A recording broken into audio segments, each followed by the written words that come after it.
Si nosotros queremos avanzar en nuestra intimidad con Dios, nosotros necesitamos confrontar un pecado que nos resulta muy fácil ver en los demás, difícil discernir en nosotros mismos, pero es un pecado que es el pecado, es lo que hizo de el poderoso arcángel Luzbel, lo convirtió en el príncipe de las moscas, en Belcebú. Y estamos hablando, claro, del pecado del orgullo.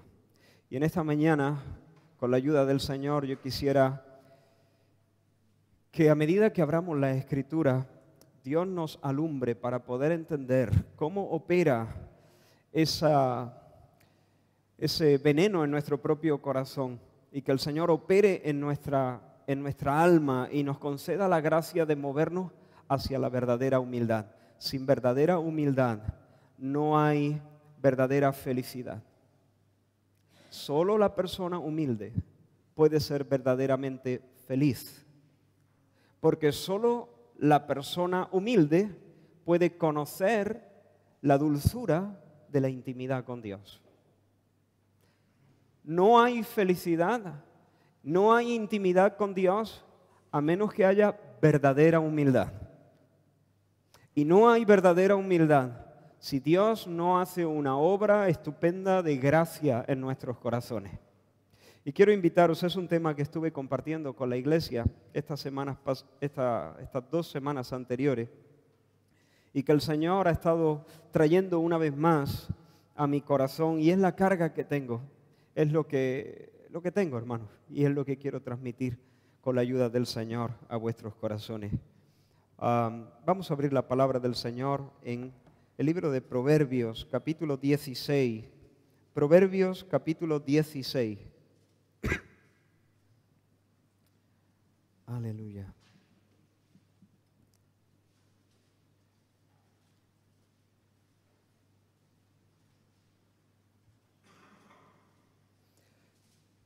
Y vamos a leer 3 versículos, el versículo 5, el versículo 18 y el versículo 19. Dice la palabra del Señor, Proverbios 16, 5. Abominación es a Jehová todo altivo de corazón. Ciertamente no quedará impune. Versículo 18.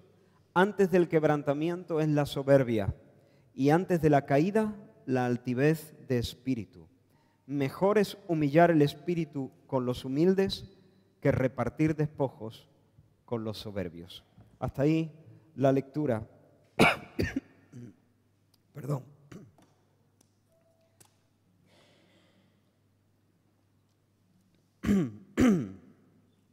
Durante los próximos minutos, lo que vamos a hacer es 4 cosas. Quiero intentar definir, porque aquí vemos la suerte que corre el orgulloso, el soberbio.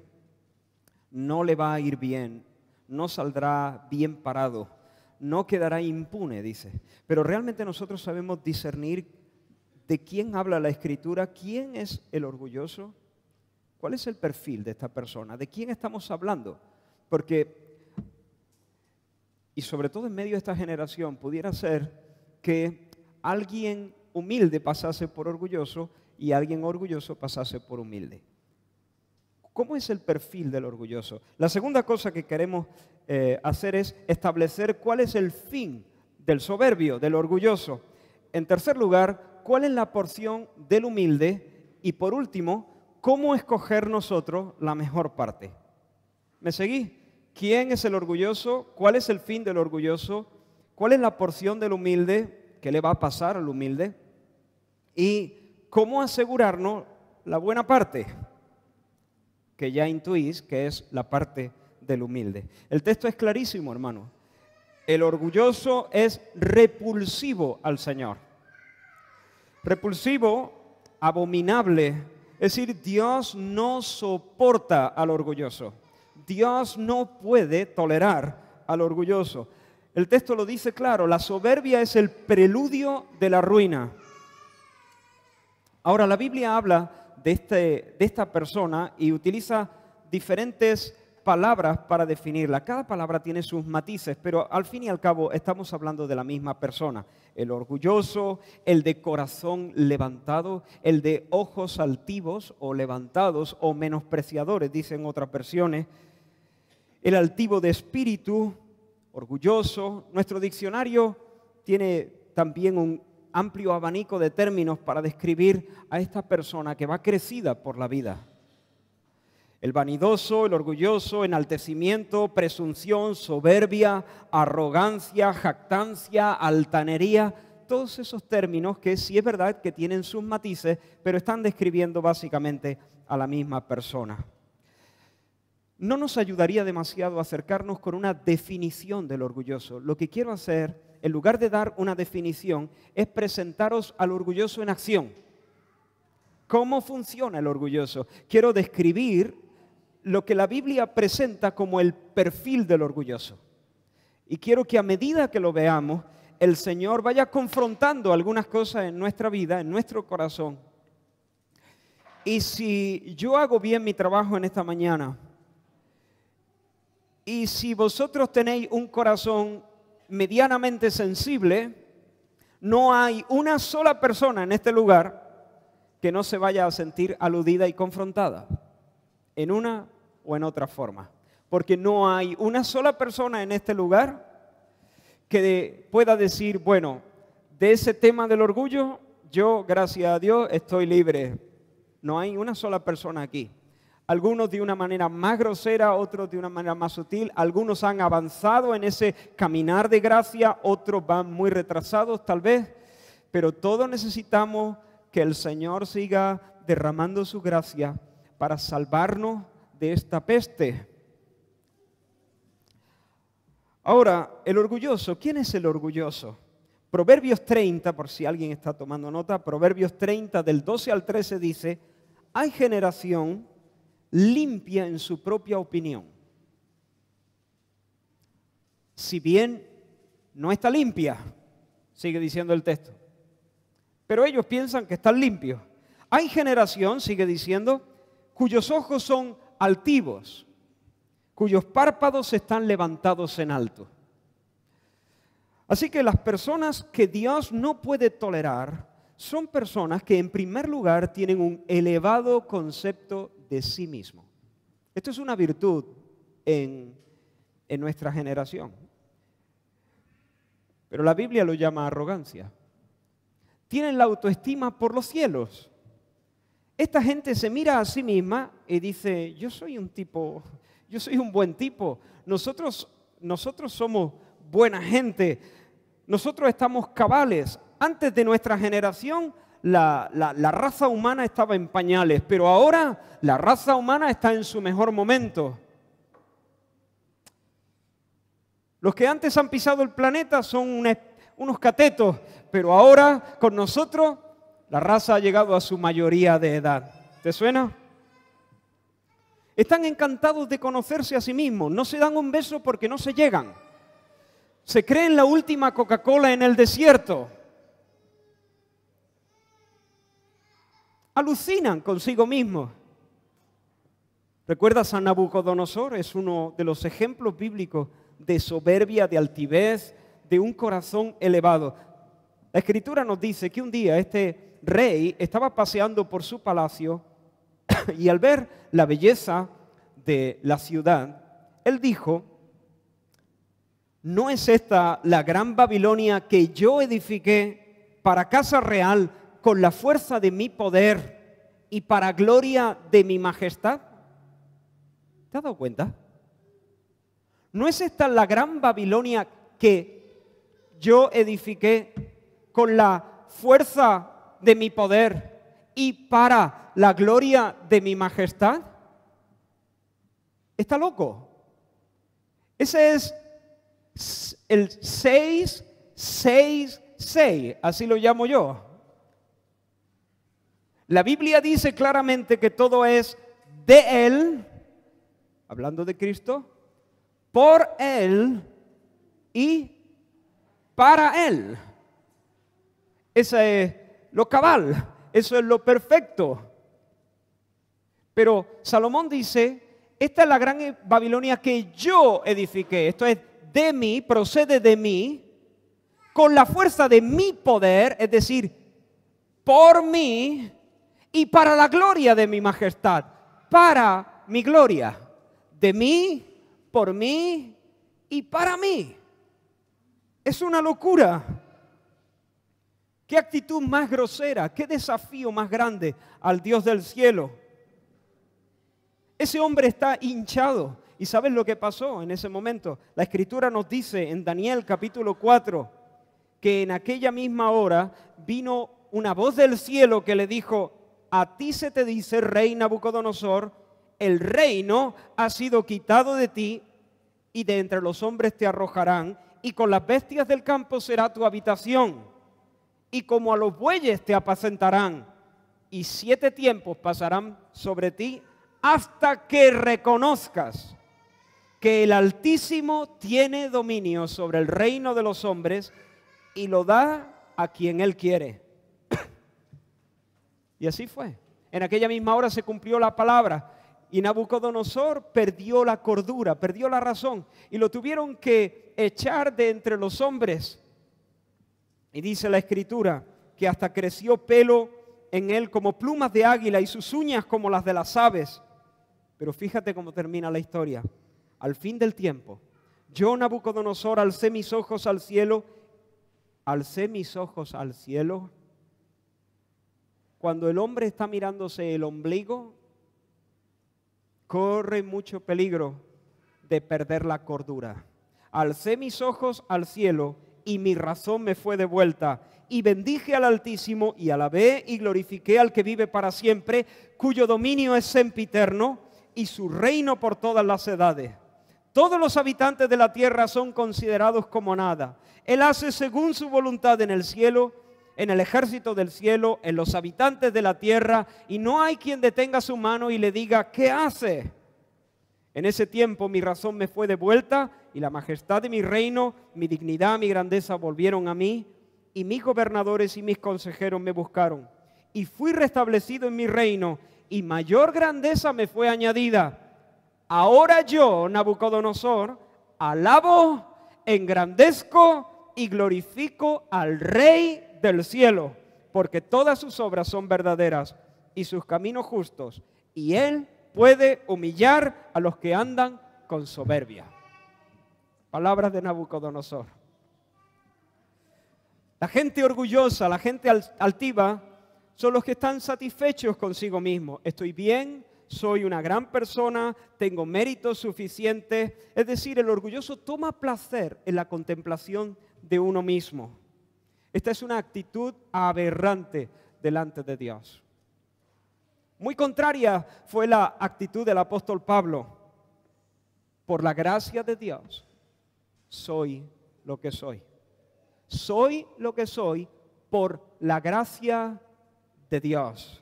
Y luego más adelante dice, he trabajado más que todos ellos, pero no yo, sino la gracia de Dios conmigo.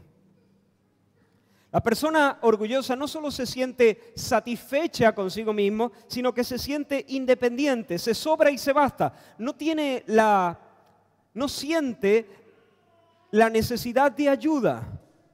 Se siente completo en sí mismo. Su fuerza, sus criterios, su sabiduría son suficientes para apañarse, para salir adelante. El Salmo 10 dice, el malo, por la altivez de su rostro, no busca a Dios. Lo repito, el malo, por la altivez de su rostro, no busca a Dios. Así que el malo no busca a Dios, ¿por qué razón? Por su orgullo. Porque no siente la necesidad de que el cielo le eche una mano.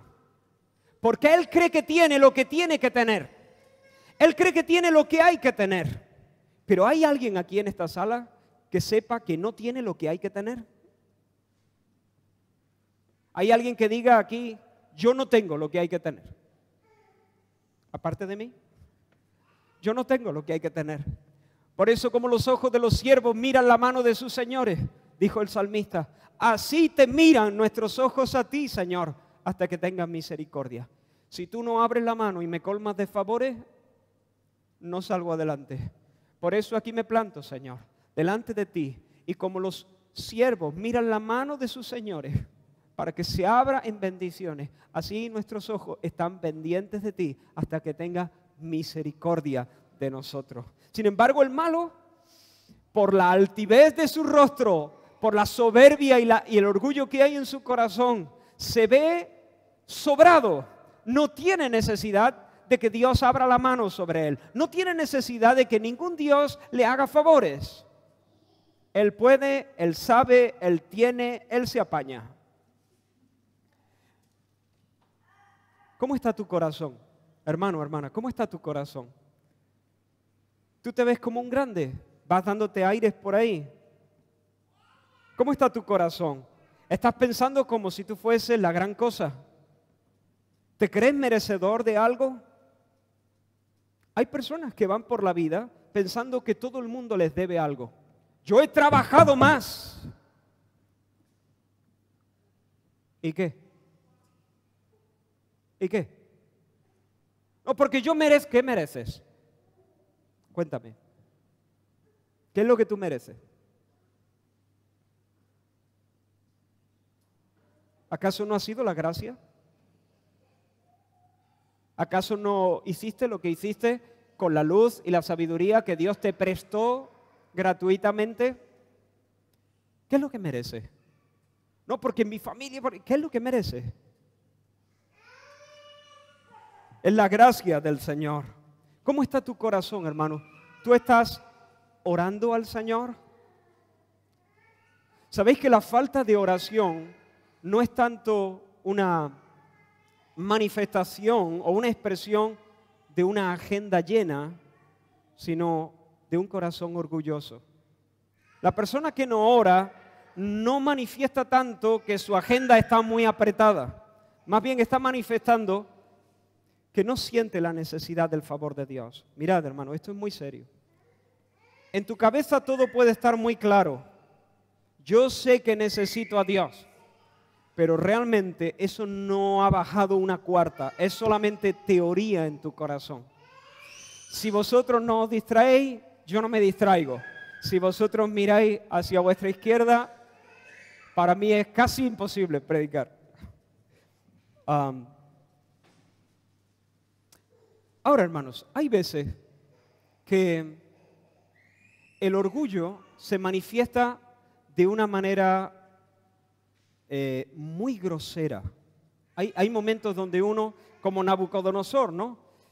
Está diciendo por mí, de mí y para mí. Sin embargo, hay veces donde el orgullo se agazapa de una manera muy sutil. Por ejemplo, ¿has visto personas que no pueden perdonarse a sí mismas? ¿Qué es eso? ¿Por qué una persona se niega a perdonarse a sí misma? No, hermano o hermana, mira, si tú pides perdón al Señor, si tú te humillas, si tú te arrepientes, confiesas tu pecado, el Señor ha dicho que Él perdona tu... Sí, todo eso lo sé, pero no puedo perdonarme a mí mismo. No puedo perdonarme a mí misma. No puedo soportar la idea de haber caído en esas cosas. ¿Has escuchado esto alguna vez? ¿De dónde viene la dificultad de perdonarse a uno mismo? Del orgullo. De tener un concepto demasiado grande de uno mismo. Cuando una persona no se perdona a sí misma, lo que está haciendo es situarse como legislador, situarse como el juez definitivo. Es decir, sí, yo sé que Dios me perdona, pero al final yo tengo que pasar por mi propio criterio. Y yo me establezco por encima del juicio de Dios y establezco mi juicio como el juicio definitivo. Y yo no me perdono a mí mismo. Y no solo se establece como legislador, cuando Dios ha dicho, no, eso está cubierto, yo todavía tengo una medida todavía superior, no solo se establece como juez, sino que se establece como su propio Salvador. Porque de alguna manera, esta penitencia, este sufrimiento adicional, es algo por medio de lo cual yo estoy intentando establecer mi propio mérito. La persona que no se perdona a sí misma no lo hace porque tiene un corazón soberbio y orgulloso.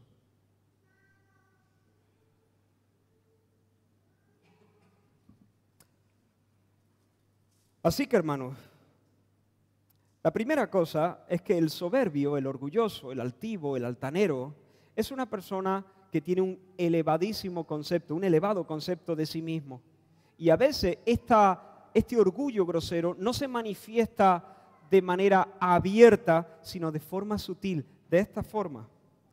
La segunda característica del orgulloso es que tiene hambre de admiración y de la alabanza de los otros. Proverbios 25, 6 y 7 dice: no te alabes delante del rey, ni estés en el lugar de los grandes, porque mejor es que se te diga sube acá, y no que seas humillado delante del príncipe al que han mirado tus ojos. Hermanos, lo que más nos cansa en la vida es el orgullo. No hay cosa que más canse, es agotador ser orgulloso, y eso lo sabes tú por experiencia. Y yo. El constante vaivén de un corazón que siempre está en campaña de autopromoción. Siempre pensando cuál será mi mejor perfil, qué habrán dicho de mí, qué estarán pensando, cómo voy a salir de aquí. Y en ese vaivén constante nos cansamos y nos agotamos. Ahí está el orgulloso ambicionando gloria. Él quiere admiración y quiere la alabanza.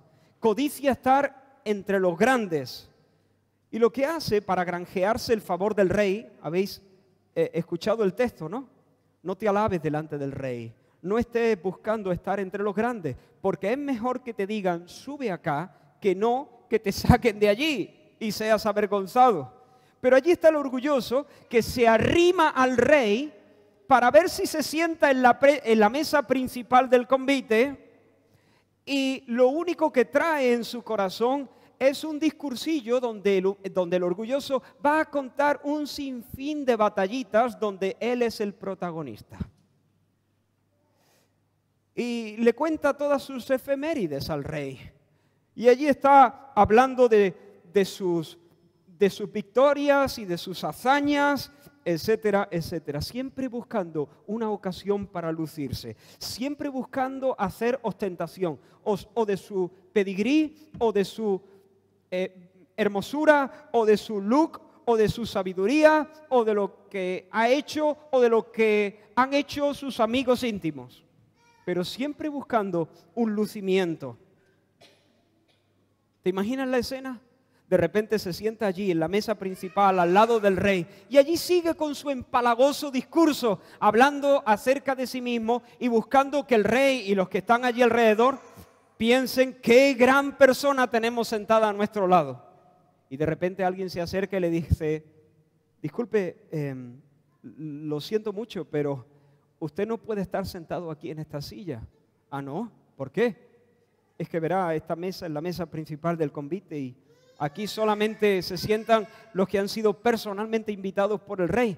Pero no se preocupe, en el salón aledaño hay una silla todavía libre.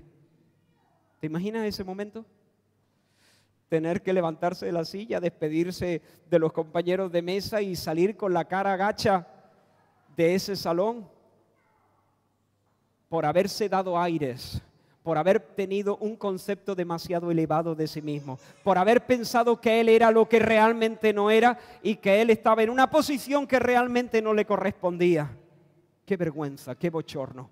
Jesús enseñó a sus discípulos: cuando vayáis a una fiesta, no procuréis los mejores lugares. No sea que tengáis que pasar por el bochorno de que os digan: no, aquí usted no se puede sentar, se tiene que ir a la otra. Mejor directamente vete a la otra, porque es mucho mejor que se te diga: sube acá. Pero el orgulloso no, el orgulloso siempre está buscando la oportunidad de lucirse, siempre buscando impresionar a los demás, siempre buscando ofrecer su mejor perfil, siempre tiene a mano una batallita, una historia fantástica donde él es el protagonista. Incluso, hermanos, y esto espero que el Señor nos dé luz para ver a veces maniobras de nuestro propio corazón. Incluso cuando el orgulloso confiesa su pecado, incluso cuando el orgulloso habla de sus carencias y sus derrotas, lo acomoda todo de tal manera, lo cuenta de una forma que al final lo que está persiguiendo es que la persona que le escucha hablar de sus propios fracasos piense o siga pensando que es un crack el tío, que es un tío humilde de verdad, que es capaz de contar sus fracasos y sus carencias. ¿Me entiendes? ¿Me explico, hermano? Es una cosa sutil. Ahora, hermanos, recibir la alabanza de otros no es malo. Incluso los hijos de Dios recibiremos un día la alabanza de labios del mismo Señor. Bien hecho, buen siervo y fiel, sobre poco has sido fiel, sobre mucho te pondré, entra en el gozo de tu Señor. Recibir la alabanza de alguien no es malo. Lo que es patético y peligroso es anhelarla, codiciar la alabanza de los demás. Eso sí es patético. ¿Habéis escuchado la expresión menos lobos, caperucita? La expresión original no era así, no era menos lobos, caperucita, sino menos lobos, tío Pinto. El tío Pinto estaba a cargo de un cortijo sevillano y una vez en una taberna, se cuenta, no sé si es una historia verdadera o es una historia ficticia, creo que nadie lo sabe de verdad, pero se cuenta que el tío Pinto en una taberna un día empezó a narrar cómo en un momento dado él se había encontrado con una manada de 100 lobos y había conseguido espantarlo. Ya os podéis imaginar la risa que se echaron en la taberna esa tarde, cuando escucharon al tío Pinto contar que él solito había espantado a 100 lobos.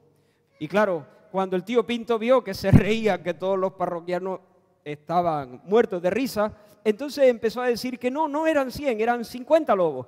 Pero eran 50 lobos muy fieros. Más risas, claro.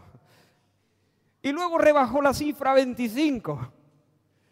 Y luego rebajó la cifra a 10 lobos.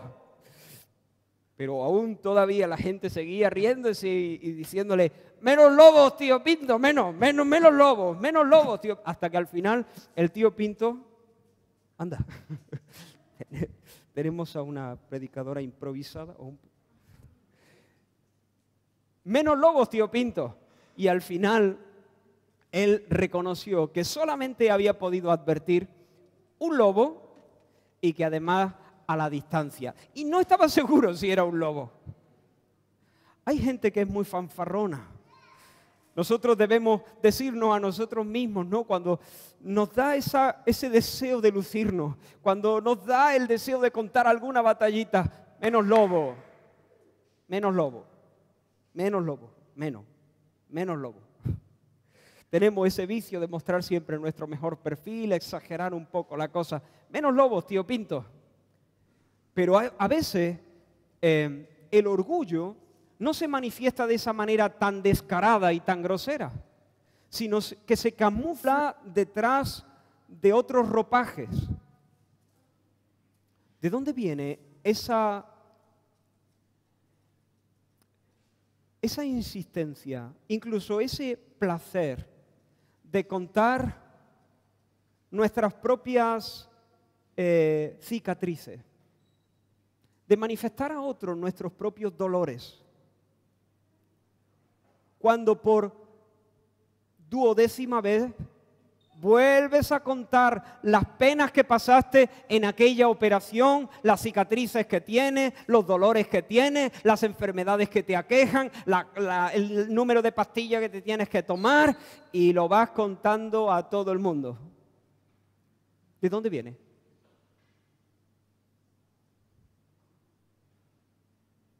¿De dónde nace esa esa tendencia a relatar nuestros sufrimientos a otras personas?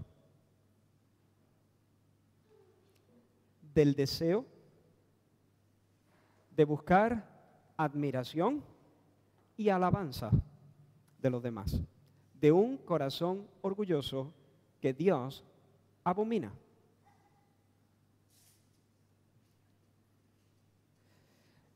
Por alguna extraña razón pensamos que el sufrimiento me concede algo de mérito. Por alguna extraña razón pensamos que el hecho de haber tenido más cicatrices que otros, eso me confiere o me hace merecedor del respeto de los demás. Pero no es así. Espero estar explicándome. O por ejemplo, el constante menosprecio de uno mismo. Hay personas que tienden a menospreciarse a sí mismas, a decir yo no valgo un duro, yo no soy capaz, yo debería estar en el último rincón, porque... Pero ¿sabéis qué? La verdad es que si esas personas escuchasen a otra persona decir de ellas lo que ellas dicen de sí mismas, se molestarían.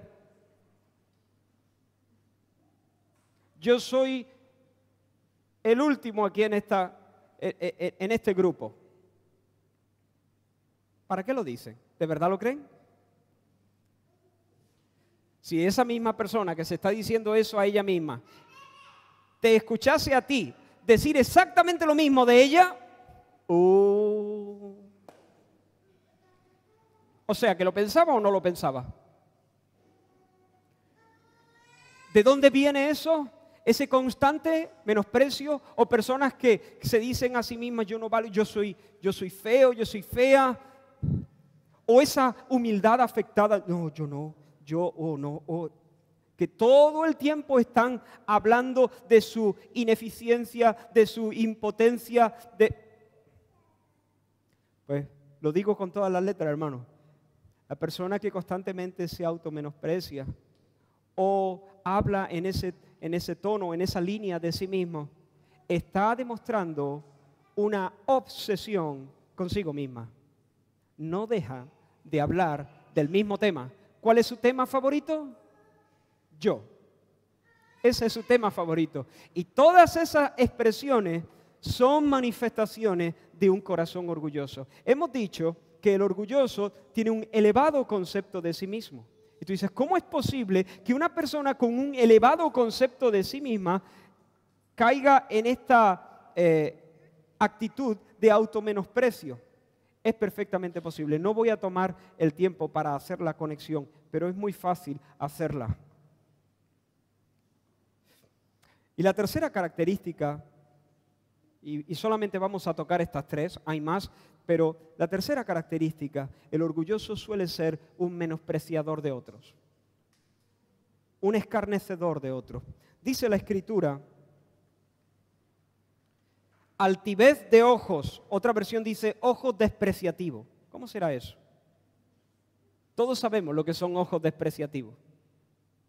Esa manera de mirar, esa manera de poner la cara, esa manera de alzar la barbilla, esa manera de encarar a alguien que de alguna forma te dice con mucha claridad, aunque no pronuncia palabra, tú eres inferior a mí y te estoy perdonando la vida. Ojos despreciativos, dice la Escritura, y orgullo de corazón y pensamiento de impíos son pecados. Proverbios 21:4. Y Proverbios 3:34 dice, ciertamente Dios, Él, escarnecerá a los escarnecedores. Los escarnecedores son los burlones, los que se burlan de los otros. Y mira cómo termina el texto, interesante. Él escarnecerá a los escarnecedores y a los humildes dará gracia. ¿Ves el contraste? ¿Con qué contrasta el escarnecedor, el burlón? Con el humilde. Porque el escarnecedor escarnece porque tiene un corazón soberbio, tiene un corazón orgulloso, tiene un corazón altivo, tiene ojos menospreciadores. El orgulloso siempre vive compitiendo, siempre compitiendo. Y encuentra placer en el hecho de ganar. El orgulloso no encuentra placer en el hecho de tener, por ejemplo. El que está orgulloso de su riqueza no disfruta de la riqueza, disfruta de tener más que. La persona orgullosa no disfruta de los euros en sí o de la casa en sí, no disfruta de la casa en sí, disfruta de tener mejor casa que. Hay personas que sí, que disfrutan de los bienes que tienen, pero yo estoy diciendo los que se enorgullecen en los bienes que tienen, no disfrutan realmente de los bienes. Si nosotros en ese momento, allí, el rey del barrio, que tiene el mejor coche, la mejor casa y la cuenta más gorda de dinero, si en ese momento, providencialmente, Dios pudiese llenarle a todos los bolsillos con la misma cantidad de bienes que tiene esa persona, moriría su gozo. Si todos de repente fuesen igual que él, todos igual, ya no se gozaría tanto, ya no lo disfrutaría igual. Y esa es la prueba de que el orgulloso no estaba disfrutando de su casa en sí, de su coche en sí y de sus euros en sí.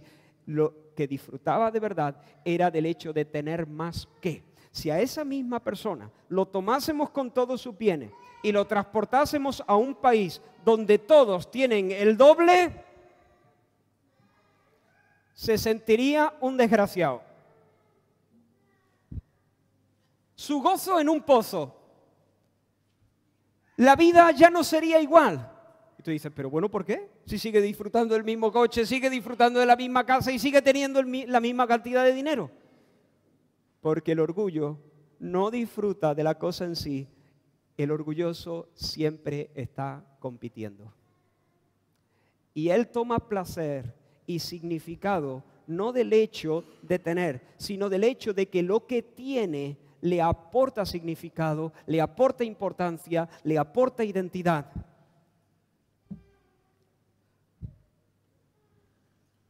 Hermanos, cuando nosotros experimentamos gozo en el hecho de ser más elegantes que, y vamos mirando a otras personas y decimos, ¿de dónde viene eso? De un corazón orgulloso. Cuando nosotros experimentamos placer por el hecho de ser más atractivos que, ¿de dónde viene eso? Cuando experimentamos placer de que nuestros hijos tengan mejores notas que los hijos de... Cuando tenemos un placer de tener mejor doctrina que... ¿De dónde viene? Viene de un corazón orgulloso que está compitiendo, que está mirando a los demás y que utiliza la... Por cierto, ¿de dónde viene el placer? ¿De dónde viene la risa cuando los demás se equivocan? Les pregunto. Alguien se equivoca, o tropieza o hace mal una cosa, queda en entredicho. ¿De dónde viene esa risa? Viene de un corazón orgulloso que está compitiendo y utiliza el escarnio o el menosprecio o la burla para establecer su propia identidad. ¿De dónde viene esa conversación tan común donde dos se juntan para despellejar a otro, a un tercero que no está? La mayoría de las veces esa conversación no está bien enfocada, no está preñada de un celo verdadero por la gloria de Dios. Está preñada de un deseo de autoafirmarse. Y viene de un corazón que hiede, que Dios no puede recibir.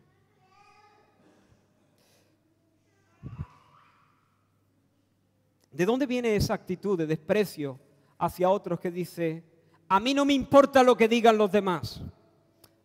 Alguna vez la persona temerosa de Dios dirá, a mí lo que me importa es la opinión del Señor. Y eso se llama temor del Señor. Pero en muchas ocasiones la persona que dice, no, a mí no me importa lo que digan los demás, no está manifestando temor del Señor. Está manifestando desdén hacia los demás. Este que me va a decir a mí, aquel me va a enseñar a mí me da igual lo que esa gente piense. ¿De dónde viene esa frase? ¿De dónde nace una idea así? Un corazón soberbio y orgulloso. Y hermanos, yo espero que toméis esto muy, muy, muy en serio. Porque aquí está la diferencia entre la vida y la muerte. Dios camina con el humilde y Dios agrede al soberbio.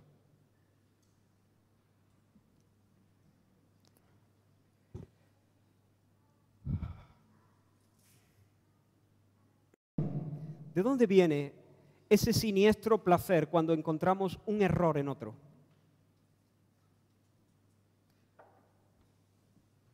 ¿Alguna vez has sentido un poco de placer cuando has encontrado un error en otra persona? ¿Alguien alguna vez dice, yo reconozco de qué estás hablando? Yo sé qué es eso. De repente lo pilla en un error y sientes como un me gusta esto. ¿De dónde viene? De un corazón orgulloso que está compitiendo. Y cuando encuentra un error en otro, tú te sientes amenazado por la otra persona, porque ves sus virtudes, porque ves que viene rápido, porque pisa fuerte, pero de repente descubres un error. Amigo, en este terreno la lucha es mía. Corazón orgulloso. Yo debo hacerme una pregunta a mí mismo. Cuando denuncio falsas doctrinas, por ejemplo, cuando denuncio falsa enseñanza en medio de la iglesia, mi pregunta es, ¿disfruto? ¿Disfruto haciéndolo?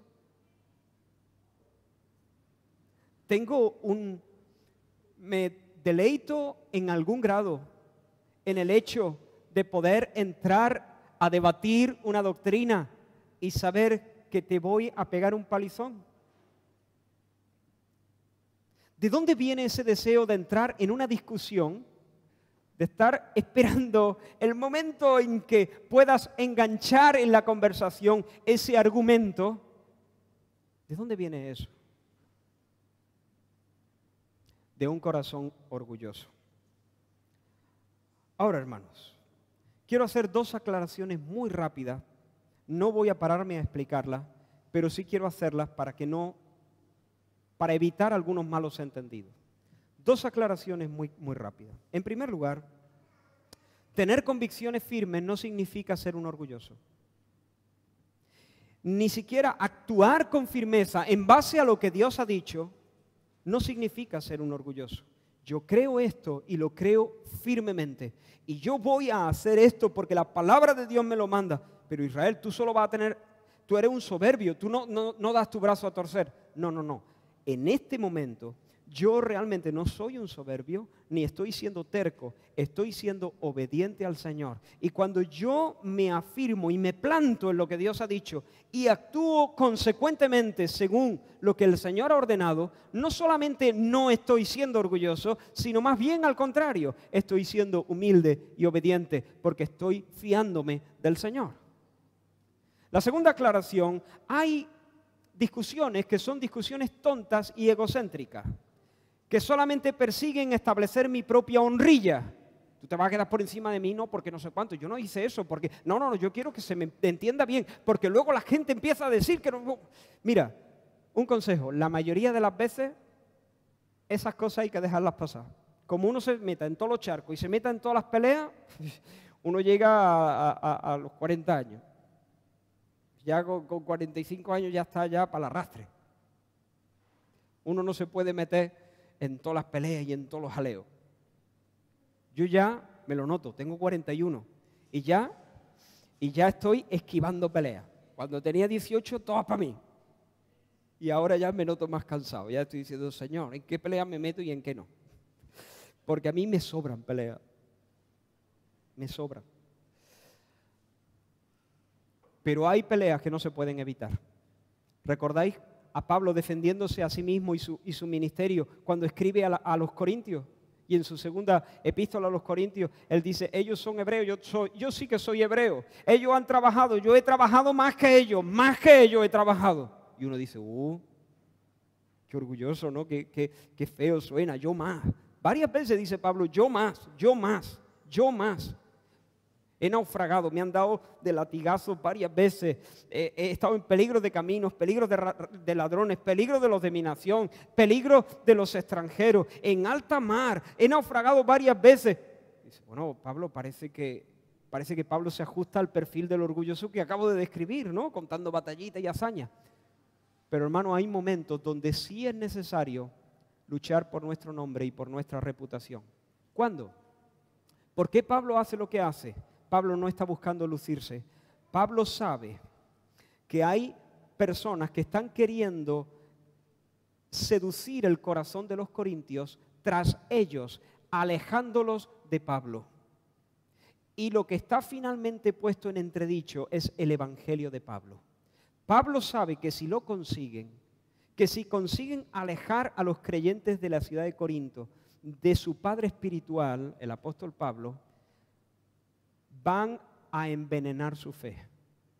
Por lo tanto, Pablo hace esto para abrirles los ojos y que no se vayan detrás de estos falsos maestros y por lo tanto naufraguen en su fe, sino que ellos consideren que Pablo realmente tiene razón para que sigan siendo sanos en la fe. Es como los padres que le dicen a los hijos, hijo, pero tú no escuches, mira, hijo, si hay alguien aquí en el planeta Tierra que te quiere y que está buscando tu bien,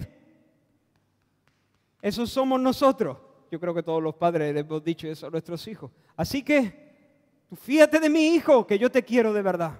Eso es básicamente lo que está haciendo. ¿Qué hacen esos padres? ¿O qué hace Pablo? ¿Lucirse? No, están amando a sus hijos y están intentando evitarles males. Ahora, cuando tú te metas en una pelea de estas, cuando tú te veas empujado a defender tu propio nombre, asegúrate que no estás maniobrando a causa de un orgullo herido, sino que estás maniobrando o moviéndote en base al amor. Que el amor sea tu motivación. Muy bien, ahora vamos a avanzar ya muy deprisa. ¿Cuál es el fin del orgulloso? Ruina, hermano. Ruina. Dice la Escritura, no quedará impune. No quedará impune. Antes del quebrantamiento en la soberbia, es decir, viene la soberbia y después ¿qué le sigue? Quebrantamiento. Ruina. Hoy la arrogancia, dice Proverbios 11:2 en la versión del 95, hoy la arrogancia, mañana la vergüenza. Porque Jehová es excelso, Salmo 138, y atiende al humilde, mas al altivo lo mira de lejos. Dios, primera de Pedro capítulo 5, resiste o se opone o se posiciona en contra. Dios resiste a los soberbios y da gracia a los humildes. Hermanos, el que va por la vida, presumiendo de su condición, buscando admiración, respeto, alabanza, y encima utiliza el menosprecio. Hay gente que parece que no es burlona, porque ellos se sienten inferiores en la mayoría de los contextos. Se sienten inferiores en la iglesia, se sienten inferior en el trabajo, y allí no son de ojos altivos, allí son muy serviciales, pero hay que mirarlos dentro de casa. Dentro de casa, sí, son menospreciadores, son soberbios, son duros y son tiranos. Pero el Señor mira fuera de casa, dentro de casa y aún dentro, debajo del chaleco, en el corazón. Y el que va por la vida de esa manera, menospreciando, compitiendo, buscando alabanza, buscando admiración y dándose besitos a sí mismo, no se va a ir de rosita. Dios no lo tendrá por inocente. Dios no va a hacer la vista gorda. Él, dice la Escritura, se burlará de los burladores. No saldrá impune. ¿Recuerdas a Herodes? Herodes un día se vistió de gala. Había un problema político ahí entre los de Sidón.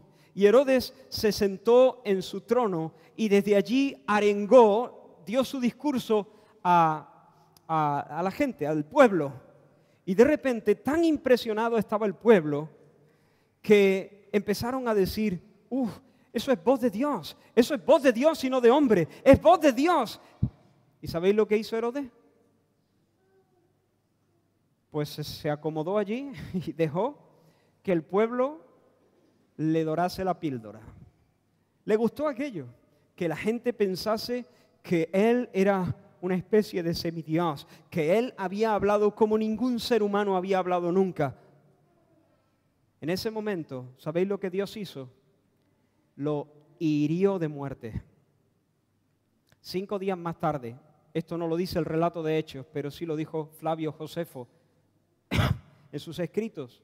5 días más tarde, ese Herodes murió comido de gusano. Allí está el hombre soberbio. Voz de Dios, eres más grande que el César, eres más grande que los dioses de los... Esta es la voz de Dios. Y el tipo dijo, esta gente sí que sabe, ¿no? Y le gustó aquello. Y cuando Dios vio eso, le dio arcadas a Dios. Este se piensa un grande. Este se abroga los derechos de un Dios. El hombre pensó que era una especie de Dios y Dios pensó que era una buena merienda para los gusanos.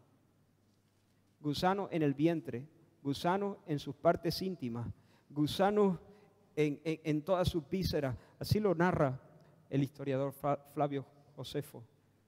Murió, no sé qué clase de enfermedad pudo ser, pero murió comido de gusanos. Esto es lo que Dios ha decidido hacer.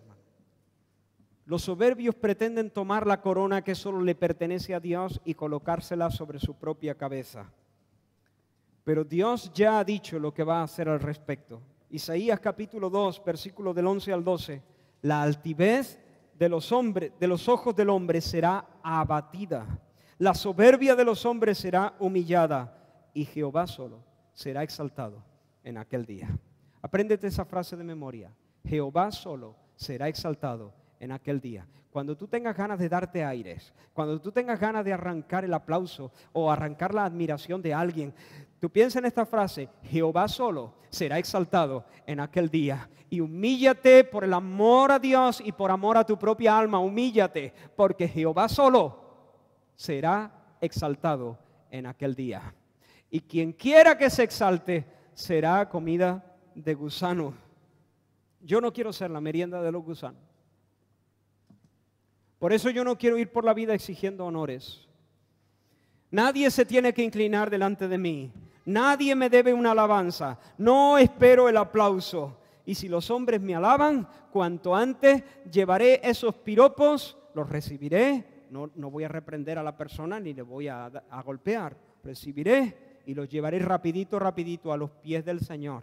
Allí echaré mi corona, porque Él sabe y yo sé que si algo bueno he hecho, ha sido con la gracia que Él me regala constantemente. No yo, la gracia de Dios en mí. Así que mi oración será no a mí, Señor, no a nosotros, oh Dios, sino a tu nombre da gloria. Hay que bajarse del ridículo pedestal en el que nos gusta encaramarnos para llamar la atención. Hay que bajarse, hermanos. Es tiempo de bajarte del escenario y apagar los focos. Ya, se acabó el show. Perdona si hablo así, un poco agresivo, pero quiero hacerlo así para zarandear. El orgullo es muy feo y muy peligroso. Muy feo y muy peligroso. Es hora de venir al Señor y confesar nuestras ambiciones egocéntricas y todas las maniobras que hacemos para que las personas nos estimen, nos alaben y nos reconozcan. Ahora, ¿cuál es la porción del humilde? Hemos considerado el perfil del orgulloso. Está contento consigo mismo. Está buscando admiración y alabanza de los demás. Está en una competencia y usa el menosprecio para rebajar a otro. Hemos considerado el fin del orgulloso, ruina total. Pero ¿cuál es la porción del humilde? ¿Qué le va a pasar al que inclina su corazón al Señor? Dice, mejor es humillar el espíritu con los humildes que repartir despojos con los soberbios. Es decir, hermanos, que el humilde en su peor momento es mucho mejor que el orgulloso en su mejor momento. Es mejor ser humilde en un agujero que orgulloso en un palacio. Y tú dices, ¿por qué? Yo no quiero estar en un agujero. Yo tampoco. Pero es mejor ser humilde en un agujero que orgulloso en un palacio, porque el Señor ha dicho así. Así ha dicho el alto y sublime, el que habita la eternidad y cuyo nombre es el Santo. Yo habito en la altura y en la santidad, y con el quebrantado y humilde de espíritu, para hacer vivir el corazón de los quebrantados, de los humildes, y vivificar el corazón de los quebrantados. El cielo es mi trono, Isaías 66. La tierra es el estrado de mis pies. ¿Dónde está la casa que me habréis de edificar? Mi mano hizo todas estas cosas, y así todas estas cosas fueron. Pero miraré a aquel que es pobre y humilde de espíritu y que tiembla a mi palabra. En otras palabras, yo voy a extender mi favor a aquellas personas que se embelezan conmigo y no con la perfecta redondez de su ombligo. Yo voy a extender mi mano para ayudar a aquellos que flipan conmigo y no consigo mismo. Yo voy a favorecer a aquellos que no quitan su mirada de mí para ponerla en sí mismos. Aquellos que confían en mi fuerza y no en sus cortos bracitos. Aquellos que no confían en sus criterios, sino que tiemblan cuando yo hablo. Que tiemblan a mi palabra y ponen su confianza en lo que yo he dicho. A aquellos los voy a favorecer. Yo los miraré, les extenderé mi mano, les voy a dar mi ayuda, les voy a conceder mis favores. Y hermanos, si Dios, el Altísimo, el que habita la eternidad y cuyo nombre es el Santo, te dice, yo te ayudo, se acabó. Se acabó, échame lo que quieras. Si a mí Dios me dice, yo te voy a ayudar, lo que quieras. ¿Es o no? Si Dios te dice, yo voy a mirar, voy a poner mis ojos en ti, yo voy a favorecerte a ti, esa es una garantía de victoria completa y de felicidad total. Pues Dios ha dicho del humilde, yo a él lo voy a mirar. ¿Recuerdas a Cristo? Haya en vosotros este sentir que hubo en Cristo Jesús, el cual no estimó el ser igual a Dios como una cosa a la que aferrarse, sino que se despojó a sí mismo tomando forma de siervo, de hombre, y estando en la condición de hombre, se siguió humillando y adoptó la posición de siervo y se hizo obediente, obediente hasta la muerte de cruz. Cuando Jesús entró en nuestro manicomio, cuando Él se mudó a nuestro barrio, se sentó en el último lugar. De hecho, ni siquiera se sentó, se quedó de pie, lavándole los pies a todos. Pero Dios lo exaltó hasta lo sumo y le dio un nombre que es sobre todo nombre, para que en el nombre de Jesús se doble toda rodilla de los que están arriba en los cielos, abajo en la tierra y debajo de la tierra, para que toda lengua confiese que Jesús es el Señor. Él fue el más humilde, pero a Él se le dijo, sube acá, siéntate a mi diestra, y yo haré que todo esté por estrado de tus pies. Bendito sea el nombre del Señor. Y terminamos diciendo, ¿cómo puedo yo seguir? ¿Cómo puedo yo asegurarme esta porción del humilde? Hermano, Jesús dijo que nosotros deberíamos ser como niños y que los que son como niños heredarán el reino de los cielos. Por supuesto, esto no quiere decir que nosotros tenemos que ser como niños en todo sentido.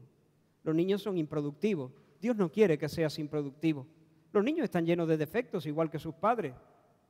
¿O los niños son inocentes criaturas? No lo son. Dios no quiere que nosotros necesitemos que nos cambien los pañales. Pero lo que sí quiere decir eso es que nosotros tenemos que ser humildes y dependientes. Jesús puso a un niño en medio de sus discípulos. Sus discípulos estaban muy interesados sobre el asunto de la importancia. ¿Quién va a ser grande en el reino de los cielos? ¿Por qué lo preguntan? ¿Por curiosidad? ¿Que buscan información? No. Ellos no lo preguntan por curiosidad, ellos tienen ambición en su corazón. Y como les importa este tema de la importancia, ¿serás tú más importante que yo? ¿Seré yo más importante? Mira que yo he hecho, mira que yo estoy aquí desde... Como le importa el tema de la importancia, le preguntan, Señor, ¿quién será más grande, más importante? Jesús pone a un niño ahí en medio de ellos, un niño pequeño, y les dice, si no os hacéis como Él, no seréis, ni siquiera vais a estar en el reino de los cielos, vais a terminar muy lejos.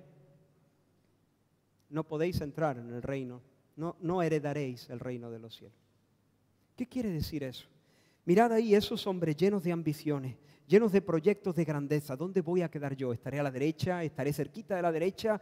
¿Me tocará tener mando en el reino de los cielos? Y sin embargo, ese niño allí, un niño pequeño, está completamente ajeno a esa discusión. Ese niño no está mosqueado porque no lo van a llamar para hacer el pregón del pueblo en las fiestas.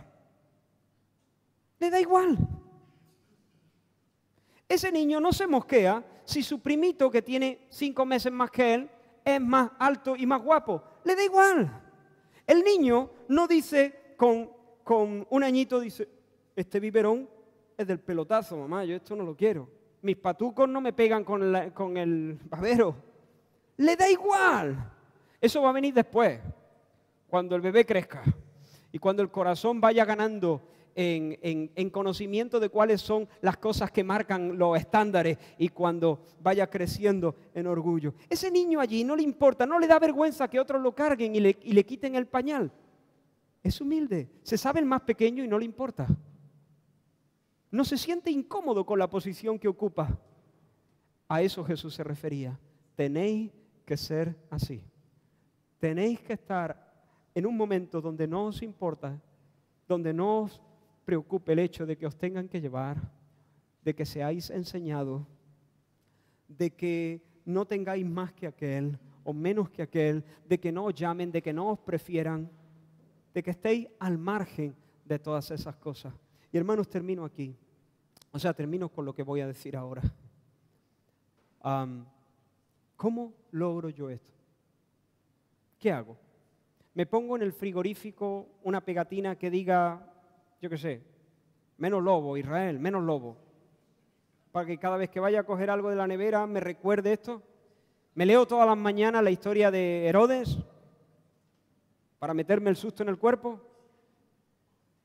Le digo a mi esposa que cada noche cuando nos vayamos a acostar me diga, hemos de morir, cariño, hemos de morir. ¿Qué hago? ¿Cómo puedo ser humilde? Nadie puede hacerse humilde a sí mismo. Es como si alguien tratase de salvarse de morir ahogado tirándose a sí mismo de los pelos. Es imposible. ¿Cómo me puedo hacer humilde? Hay solo un lugar donde yo puedo ser hecho humilde por la intervención de Dios. Primero, debo confesar mi orgullo. Señor, he visto, mientras el hermano hablaba, he visto mi corazón a veces reflejado. Sí, Señor, no puedo decir soy igual que Cristo. Oh, Señor, veo que me falta un trecho enorme, Señor, enorme. Veo orgullo en mi corazón y lo aborrezco. Ese es el primer paso, pero no es suficiente. Todavía te estás mirando a ti mismo. Es un buen comienzo, pero ahora hay que ir al Calvario, a la cruz. Y hay que mirar al Señor. ¿Sabes lo que la cruz nos enseña? Cuando alguien se acerca al Calvario y piensa en la cruz, lo primero que te enseña la cruz, y si no te ha enseñado esto, dudo que seas cristiano en absoluto. La cruz te enseña que eres un desastre. La cruz te enseña que aquel que murió en ella lo hizo por tu culpa. Por tu culpa. La cruz, ese escandaloso asesinato, esa afrenta, esa locura, ese vómito sobre la tierra fue por tu culpa. Por tu culpa.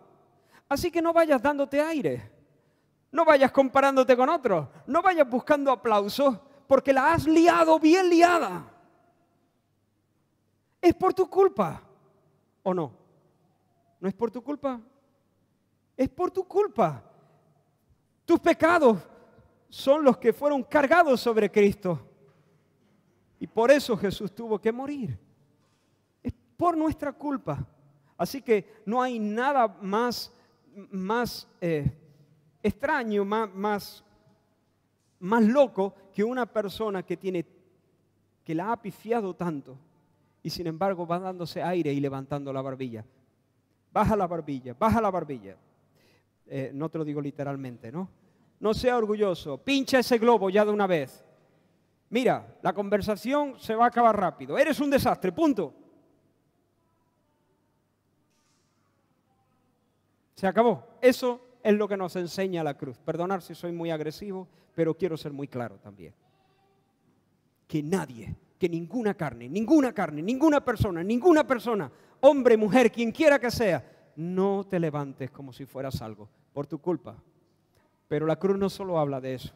La cruz habla de que Dios, el Dios Altísimo, te ama mucho, te quiere mucho al Señor, pero un montón. Pero eres muy amado. La sangre vertida sobre el Calvario no habla de tu valía, habla del gran amor nacido en las entrañas de Dios por ti. Asómbrate, porque es verdad, la has liado bien liada, pero el cielo te ama un montón, al punto de entregar lo más precioso para tu salvación. Dios te ama, Cristo te ama, el Altísimo te ama. Por lo tanto, no tienes que ir por ahí mendigando cariñitos, ni mendigando aplausitos, ni mendigando la admiración de nadie más. Escúchame, el Dios que sostiene el aliento en las narices de aquellos de los que tú buscas aplausos, te ama con amor eterno, te ama como no se puede amar más a una persona. Tú ya no tienes que ser un mendigo de cariño, ni aplausos, ni alabanza. Tienes todo el amor del cielo derramado sobre tu pecho por el Espíritu Santo que te es dado. No estés buscando migajas cuando la mesa está puesta y te puedes hartar día tras día por los siglos de los siglos. Y la cruz te habla de una justicia que te es impartida, la justicia de Cristo, puesta en tu cuenta, de tal manera que Dios te ve en Cristo como si nunca hubieras pecado y como si siempre hubieras guardado a pie juntilla toda la ley.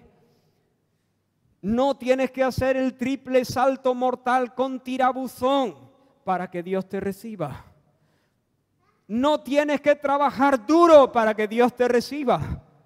Tienes que entender que en Cristo Dios te ve como si hubieras cumplido toda la ley. Y Dios te recibe ya en Cristo. Y eso te llenará de fuerza para hacer, si en la voluntad de Dios así es, el triple salto mortal con tirabuzón. No es trabajar duro para que Dios te acepte, es entender que Dios te acepta para tener la fuerza para trabajar duro. Y son dos mundos totalmente diferentes. Y por último, en la cruz no solo aprendo eso, aprendo algo más.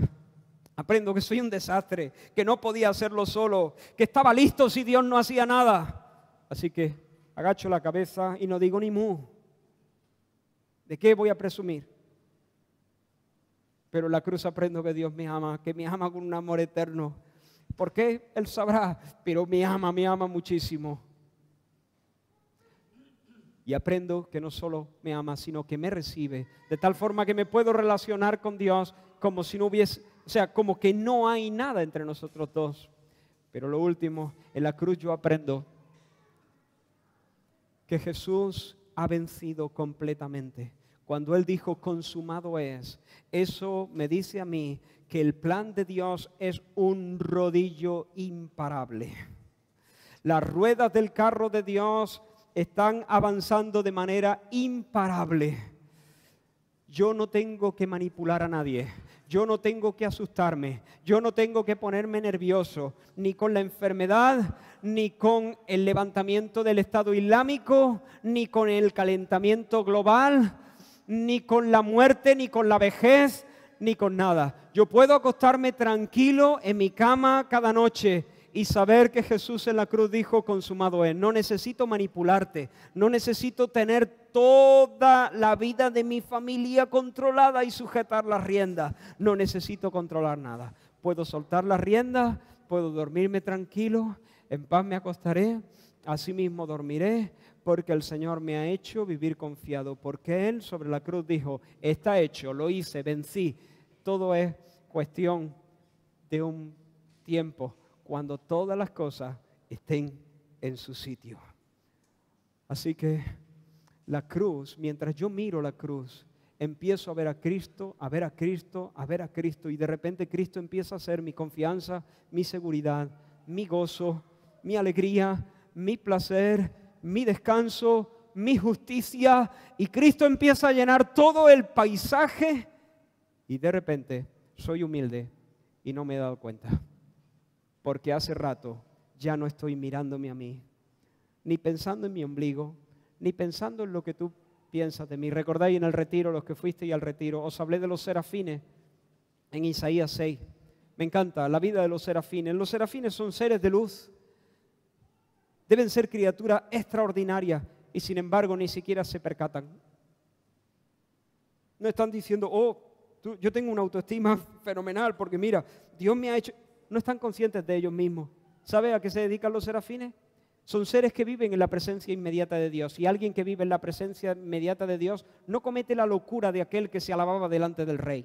Cuando estés delante del rey, no hables de ti, por favor.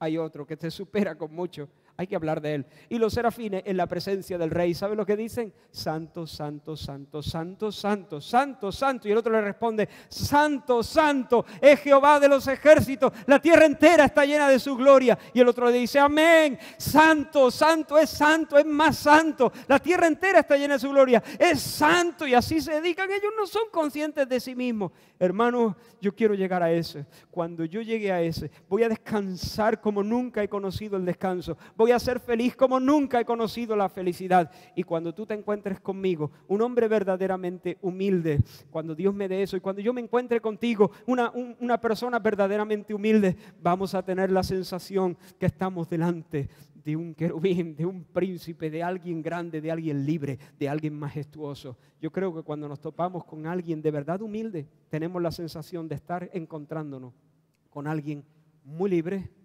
muy feliz, muy grande, entre comillas. Vamos a orar y terminamos aquí. Señor, reconocemos que hay mucho de orgullo en nuestro corazón. Reconocemos, Señor, que eso es muy contrario a tu manera de ser. Señor, no queremos levantar la cabeza para que tú no nos tengas que golpear. Queremos, Señor, inclinarla para que tú puedas darnos, Señor, la corona. Señor Jesús, te pedimos que nos des gracia para ver tu gloria en la cruz del Calvario. Y mientras vemos tu gloria, que seamos deslumbrados, Señor. Y Dios mío, que esa visión se nos meta tan adentro y que arda como un fuego en nuestros tuétanos, de tal manera que nos perdamos de vista y podamos vivir, Señor, vivir de verdad, dando en el blanco de tus propósitos. Bendice a mis hermanos y mis hermanas de esta congregación y ayúdanos, Señor, a correr a ti, despojándonos, Señor, de cualquier soberbia, en el nombre de Jesús. Amén.